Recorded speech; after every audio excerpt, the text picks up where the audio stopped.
제 나이는 36입니다. 지금부터 제가 죽을 때까지 할 실수들은 누군가 이미 했었고 그에 대한 해답을 찾을 수도 있습니다. 그 해답을 미리 알고 있다고 해도 그 실수들을 제가 피해갈 거라고는 생각하지 않습니다. 다만 실수를 했을 때 실수인지 조금 일찍 알아차릴 수 있을 거라는 기대를 가질 뿐입니다. 오늘 소개해드릴 책은 50의 품격은 말투로 완성된다입니다.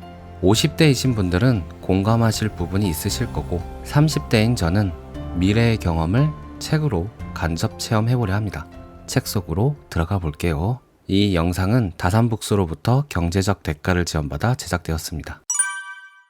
50이다. 마음이 급하다. 변화가 어느 때보다 절실한 나이가 됐지만 급작스레 무엇인가를 바꾼다는 것 쉽지만은 않다. 무엇을 바꿀 것인가? 노력, 인내, 근면 등이 인생의 최고의 가치라고 생각하며 살아왔다. 그 가치들도 소중하지만 50이 되니 좀 더 나아가 자유, 봉사, 희생 등을 마음에 새기며 살아가고 싶어진다. 이대로 안주해서는 안 된다 라는 말을 금과 옥조로 여기며 경쟁 속에서 전력 질주하던 사람이 갑작스레 관계, 소통, 행복을 최우선 가치로 삼으려니 솔직히 어색하긴 하다. 50 즈음부터였던 것 같다. 과거를 돌아보는 일이 점점 많아졌다. 그땐 그랬지. 이 말을 자주 입에 올렸다. 나도 모르게 나 때는 말이야 를 외쳤다. 심각한 자기 비하에 빠져드는 게 아니라면, 더욱이 누군가에게 무언가를 강요하려는 게 아니라면 과거를 돌아보는 것도 나름대로 한 차례의 터닝 포인트로 의미가 있을 것이다. 하지만 고백한다. 나의 그것들은 반성이 아닌 고집이었다고. 법이나 규칙을 어기진 않았지만 적당한 타협과 느슨한 게으름이 곳곳에서 보였다고. 나는 특히 나 자신에 대해 부정적이었다. 나의 페르소나, 그러니까 사회적 가면이 되어왔던 직책, 재산, 성과 등 외면적 가치에 불과했던 것들에 대한 아쉬움이 많았다. 학생에서 직장인으로, 직장인에서 작가로, 그리고 언젠가는 사업가로 도망칠 나를 보호하려는 변명으로 가득했다. 물론 도망치려는 것은 이렇게 살고 싶지 않다라는 의지의 발현이자 나름의 노력이었다. 하지만 그런 것들이 가끔은 나의 충만한 삶에 오히려 방해가 됐음을 순순히 인정한다. 이젠 바꿔내고 싶다. 잘못됐던 나의 모습을 50의 나에게 새롭게 주어진 과제라고 생각하고 좋은 방향으로 바꾸고 싶다. 외면적 가치 역시 나를 보호하는 것이라는 데에는 이의를 달지 않겠다. 다만 50이 되어서까지 지위, 재산, 명예 등에 매달린다면 매력 있는 사람과는 거리가 멀다는 걸 이젠 깨달았다.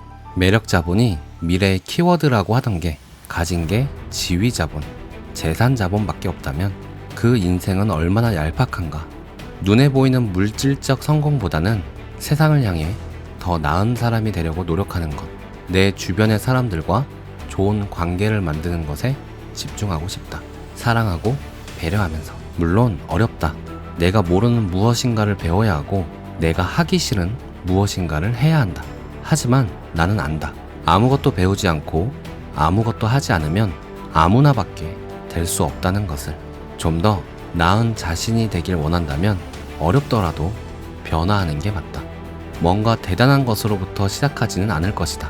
내 주변, 아니 그보다 내 안에 있는 작은 것 하나부터 바꾸는 게 진정한 변화를 꿈꾸는 50의 바람직한 태도라는 것을 알아차렸기 때문이다.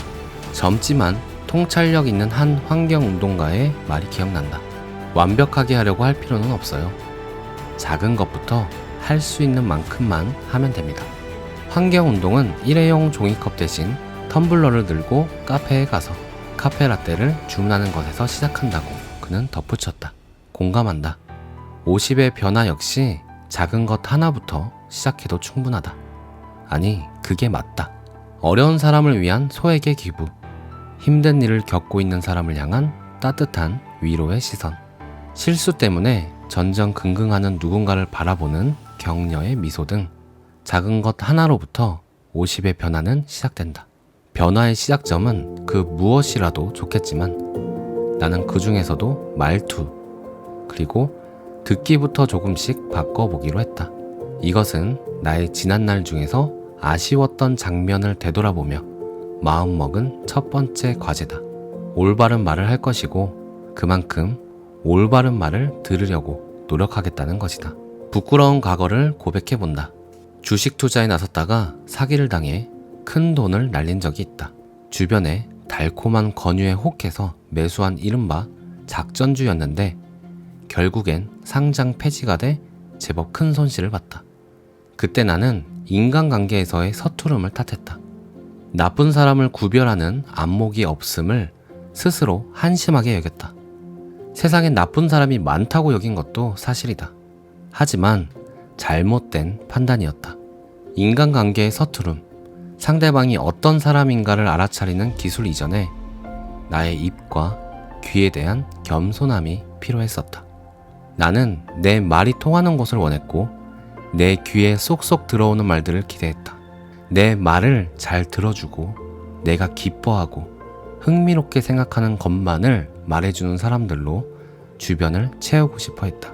그러다 보니 어느 순간 내 주변에는 모두 그런 사람들만 모여 있었다. 그리고 결국 어느 순간 달라진 그들을 통해 나는 인생의 고난을 맛봐야 했다. 어렵게 모은 돈은 순식간에 사라졌다. 가정에서는 불화가 생겼다. 직업적으로도 위기를 겪었다. 이게 다 내가 하고 싶은 말만 하고 듣고 싶은 말만 들을 수 있는 곳을 찾아다녔기에 생긴 일이다. 그때 일들은 50이 된 즈음에 돌이켜봐도 속상하다. 하지만 실패를 통해 더 이상의 실패를 하지 않을 수만 있다면 괜찮은 일 아닌가? 나의 재산이 허무하게 사라진 것은 지금 생각해도 속상하지만 그렇다고 무작정 나쁜 영향을 준 것만은 아니었다. 그런 일들을 통해 스스로 성장했다고 생각하기 때문이다. 특히 일방적으로 세상에 내뱉는 나의 경솔한 입과 달콤한 말들만 받아들이는 어리석은 나의 귀를 반성하게 됐다는 것만으로도 남은 50년을 더 잘 살 수 있는 교훈을 얻었다고 자부한다. 이제는 안다. 50이 되어 변화해야 할 나의 주제는 대단한 게 아니라고. 그저 나의 입과 귀, 그리고 말투만 잘 가다듬어도 충분히 멋지게 살아낼 수 있다고. 오늘 내용은 여기까지입니다. 오늘도 시청해 주셔서 감사합니다. 오늘도 당신이 최고입니다.